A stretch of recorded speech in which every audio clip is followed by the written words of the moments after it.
Hey, welcome back to Case Studies.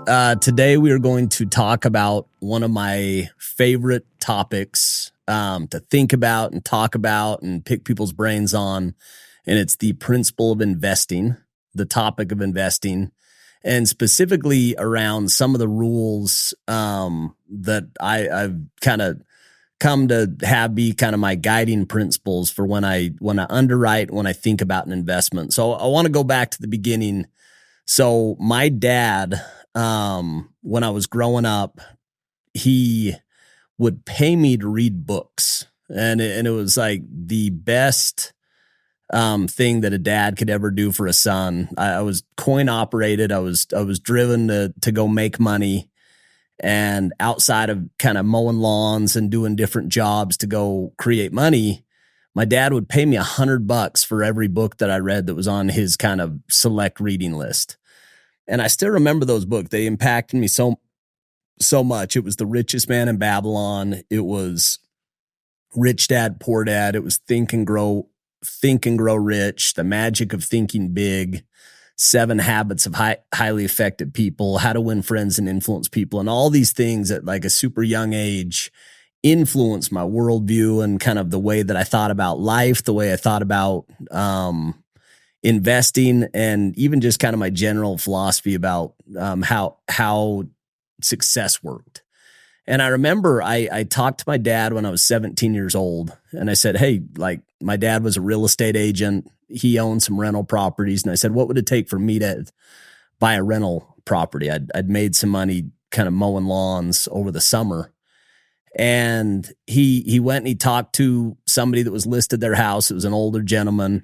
And I think the guy got a kick out of me wanting to buy a house. And so he let me buy his house with nothing down. And he acted as the bank. And I, signed for the house at 17. And there was a renter in the home. And from 17 until 21 years old, I would get a check on a monthly basis that was more than the rent that I had to pay.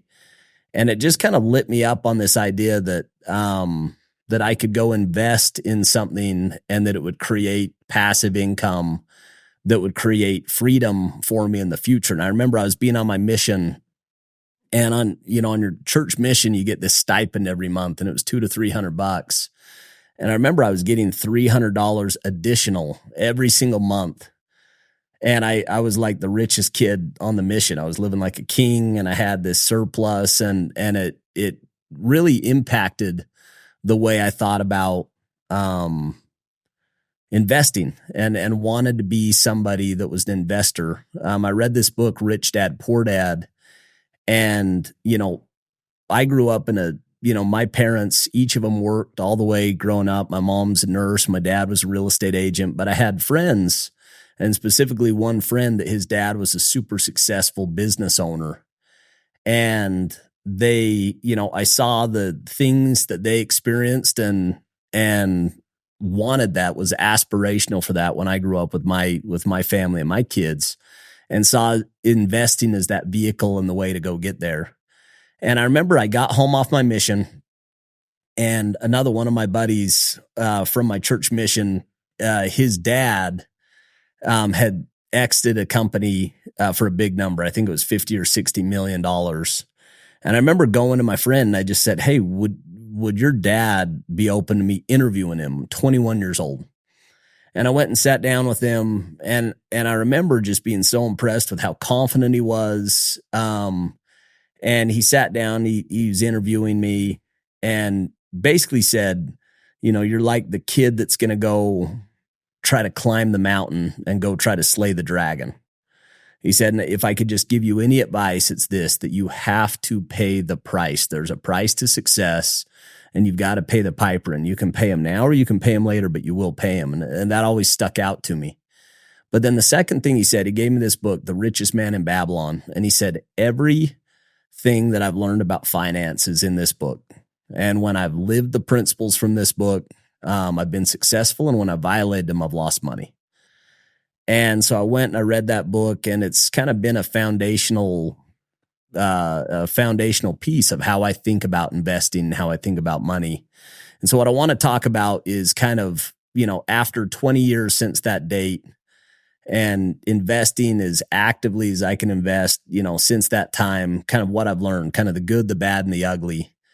And specifically, the leaders in the books that influenced me the most. And so just to kind of list them off to get going: Tony Robbins, Money Masters of the Game; Tony Robbins, Unshakable; The Richest Man in Babylon; Multiple Streams of Income; Rich Dad, Poor Dad; The Cash Flow Quadrant; Rich Dad's Guide to Investing. That they were all simple enough for me to go read that I could understand at those different points. And The Compound Effect by Darren Hardy. And so this is kind of the me taking the best out of these and kind of formulating my own little core group of principles that I think about. Warren Buffett's Snowball, and anything that Warren Buffett or Charlie Munger have written is just absolute gold. But I want to talk about kind of my personal 5 principles of investing. So number 1 is understanding the principle of compounding. Einstein said that compounding is the 8th wonder of the world, that if you understand it, you'll be wealthy, and if you don't, you won't. And the compounding applies to your education. It applies to your career, to your relationships, but specifically with money.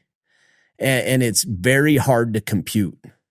But the basic idea is that if you put your money to work, and if you let the principal grow over time, that number will turn into a big number over time, and that time is your best friend. When Warren Buffett was asked about his success, he broke it down to 2 things. He said, really good genes. He's lived till he was really old. Charlie Munger just passed away. He was 99 years old. And living in America, having the laws and the capital and the infrastructure to be able to go kind of invest without, big economic or political turmoil that's disrupted that compounding effect.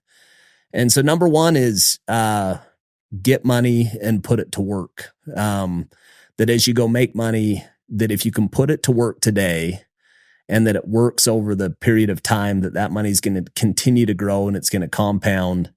And that these early years, the sooner that you get started, the bigger and the better that it gets kind of in your old age versus starting later. And so number 1 is just understanding that I want to be long-term, and that I want to let the money kind of grow and compound year over year. Number 2, it's Warren Buffett's famous "don't lose money." Warren Buffett basically said, I've got 2 rules to investing. Rule number 1 is don't lose money. And rule number 2 is follow rule number 1. And so if you couple those 2 together, if you can manage your downside and think about the downside and protect against downside risk first, and then work on the upside, it's different than most people approach investing, different than I have at different points in my life. And when I've lost money, it's when I haven't been as conscientious as I should have been from managing the downside. I've had a couple of deals that I've done recently that I did 4, 5, 6 years ago. The deal did not go as planned, and got a call from the person that I invested with that he basically said, "Hey, somebody else is coming to buy the company. It's not the result that you wanted, but you are going to get your principal back plus 10%. And I had written it off to 0. And that for me was like a massive win. For me, just getting my principal back at that point was a massive win. And so, but I had it structured where, it had to get paid off for somebody else to come in. There was a preferred security in place.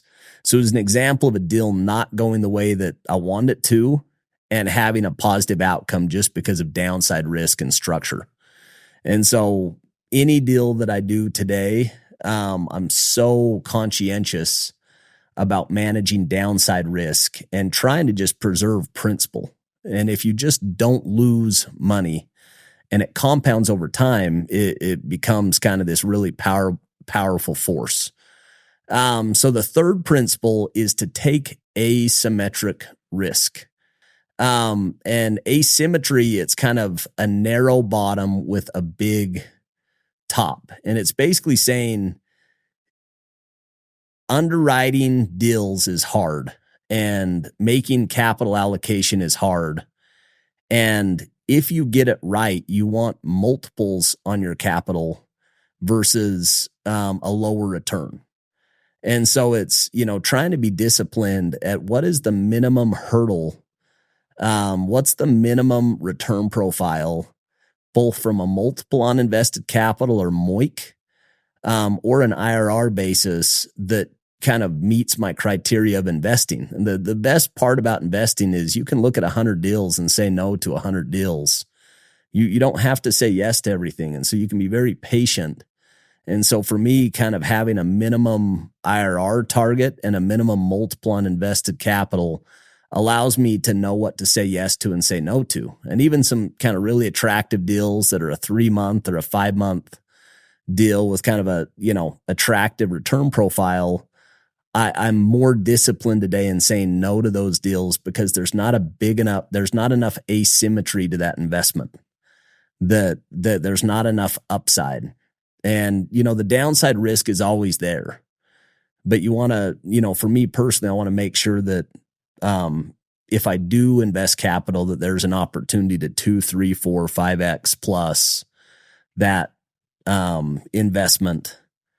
Because there's opportunity cost. By saying yes to one deal, you're saying no to something else. So principle number 3 is take asymmetric risk. Principle number 4 is diversification. Wealth is created by concentration. It's maintained through diversification.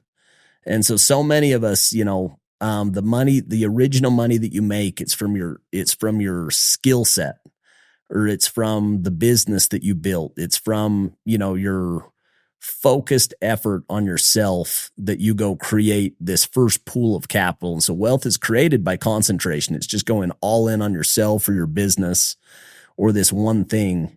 But to maintain wealth over time, it's going to be maintained by diversification. The simplest way for me to think about this is if I have an apple tree and it's the best apple tree in the world and it kicks off all these amazing apples and it gets struck by lightning, I lose my entire apple tree and I don't get any more apples. But if I can go have 100 apple trees, I can have 1 or 2 or 3 or 4 of those get struck by lightning, and I still have the majority of my apple trees that are kicking out apples. And so having diversification as a principle, whether it's in public equities, whether it's in private investments, allows me to follow rule number 2 of not losing money, but then also spreading it around where everything doesn't have to go perfectly for the deal to work. And so really good examples of this in alternative or different funds. There's amazing fund managers that I'll invest with, Sundance Bay, with Sinosure that's local, Peak Capital, they do multifamily, Dauntless, they do hotels. And so there's all these different categories of funds. You've got Album that does early stage VC. You've got Andrew Smith and Marcato that have a fund that's specific to restaurants. And all those, I personally invest in, and it kind of gives me diversification in an asset class that I'm definitely not the expert. But you're investing with experts, but you're also spreading your bets around over a lot of different assets. So it's not just all of your money in one building or all of your money in one restaurant or all of your money in one hotel, but spreading it out over a lot of different hotels. In Money Masters of the Game, they talk about this idea of, if you're not going to go invest as a principal, the best thing that you can do is get in the market and pay as low of fees as possible. And so getting, a Vanguard account, minimum fees, being in the S&P 500, you basically are allowed to go get a small piece of the best companies in America, and you own a piece of Apple and Amazon and the best 500 companies, and your money's spread out over all those different companies. where it limits your downside and also gives you exposure to the market, and you go create that diversification. There's so many factors at work. If you sat in cash over the last 2 or 3 years, you just got absolutely crushed from inflation. Inflation got up close to 10%. So you were losing 10% of your money just being in cash.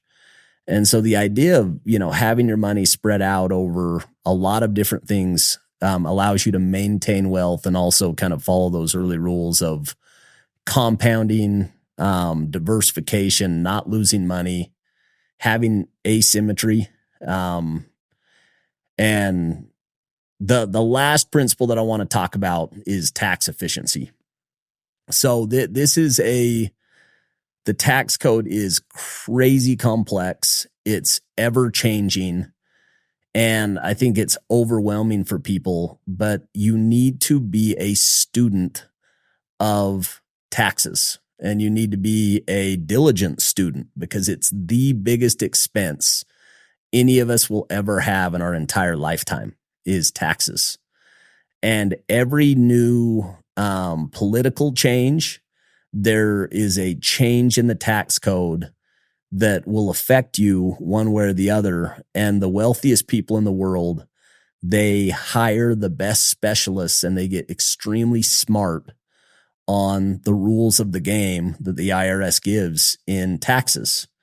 And if you are not smart on those things, then you'll leave a lot of hard-earned money on the table just because you don't get educated on what write-offs are available and what strategies are available to pay the least amount of tax that you can legally pay. And so all these things we factor when we're doing deals, and try to, take advantage of the different tailwinds that happen in different political environments, different economic environments, different cycles of recession and growth.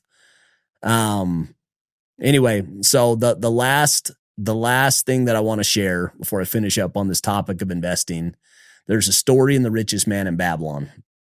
And he goes to his friend, he's working really hard, he's not getting ahead. And his friend, who's the richest man in Babylon, kind of gives him this rule. And he says, hey, pay 10% of everything you make to yourself first. And he kind of counters him and he says, everything that I make is mine to keep. And he's like, well, really? Like, what do you have left? And he didn't have anything left. He was, living off more than he was making. And so he creates this habit in his life where he pays himself first, and he starts creating this little nest egg. And then once he gets this nest egg, he goes and puts it to work. And so he creates capital and he goes and puts it to work. And so he goes and talks to his friend and he said, hey, I gave this money to my friend. He's the brick maker, and he's going to go buy diamonds with it. And the richest man in Babylon tells him, you're a fool. The Phoenicians are scoundrels. They stole your money. You lost all your money. And he, was heartbroken, but hoped it wasn't true. And his friend comes back and he's dejected. And he went to the Phoenicians and he got scammed by the Phoenicians. They sold him glass instead of diamonds like he thought. So he goes back to work, continues to pay himself first, creates another nest egg. He's living off less than he consumes, creates this nest egg. And he goes back and talks to his friend. And the lesson that he learned was, if you're going to invest with the brick maker, invest with him to build bricks. And if you're going to invest with the shield maker, invest with him to make shields. And just this simple idea that I am going to find the expert in that field, somebody that is best in class, and I'm going to invest with that expert to do the thing that they're expert on, has been a really good investing strategy for me. And it's something that I try to operate on, which is this person that I've invested with, do they have a track record of doing this before? And are they exceptional at what they do? And if you can kind of couple those two things, that they have a track record of success and they're the best in what they do, then that, ultimately has been something that I've done really well when those things match up. And the contrast to that, when I've lost money, I've given money to the brickmaker to go buy diamonds. I've given money to somebody that could be a great person, but they're doing something that's way outside of their competency level or their skill set. And because of that, there's unforeseen risk that they didn't see that ends up being the reason that we lost money. So anyway, thank you guys for listening. This is a core topic that I love talking about, that I'm super passionate about. And hopefully some of this stuff you can apply in 2024 to go get ahead financially and kind of kick off that financial investing engine.